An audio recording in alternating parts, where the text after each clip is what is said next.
ઇકોસેલમાં ફરજ બજાવતા એએસઆઈ સાગર સંજય પ્રધાન ₹5 લાખની લાંચ લેતા એસીબીને અડફેટમાં ચડ્યો છે। આપણે ત્યાં કોઈપણ સરકારી કામ પૈસા વગર ના થાય તેવી છાપ છે। સરકારી કર્મચારીઓ કે અધિકારીઓ લોકોનું કામ કરવા માટે લાંચ લેતા હોય તેવા અનેક કિસ્સાઓ પ્રકાશમાં આવ્યા છે। કામ કરવા માટે લોકો પાસે લાંચ લેતા હોવાની સતત ફરિયાદોને લઈને ગુજરાત એસીબી એકમ દ્વારા આવા અધિકારીઓને લાંચ લેતા પકડી પાડવા માટેની કવાયત લાંબા સમયથી શરૂ કરવામાં આવી છે।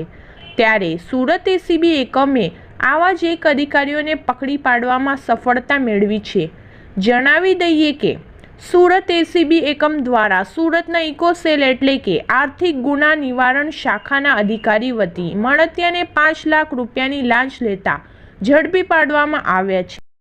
સુરત શહેરમાં ફરજ બજાવતા સાગર સંજય પ્રધાન એએસઆઈ જેઓ એક મુંબઈના ચીટિંગના ગુનાની તપાસ કરી રહેલ હતા, જે કામે તેઓએ આરોપી તથા મુદ્દામાલ હસ્તગત કરેલ, જે મુદ્દામાલમાં લેપટોપ, ડાયમંડ વગેરે મુદ્દામાલ હતો, જે મુદ્દામાલ છોડવાના અવેજ પેટે આ કામના ફરિયાદી પાસેથી તેઓએ ₹15 લાખની માગણી કરેલી અને એ ₹15 લાખ પૈકી ₹5 લાખ લેવા માટે તેમના ભાઈ ઉત્સવ સંજય પ્રધાનને તેઓએ ગતરોજ મોકલેલ, જેઓ ₹5 લાખ લેતા રેડ હેન્ડ પકડાઈ ગયેલ છે અને આ બંને ઇસમો વિરુદ્ધ કાયદેસર કાર્યવાહી કરી અને તપાસ હાથ ધરવામાં આવેલી છે।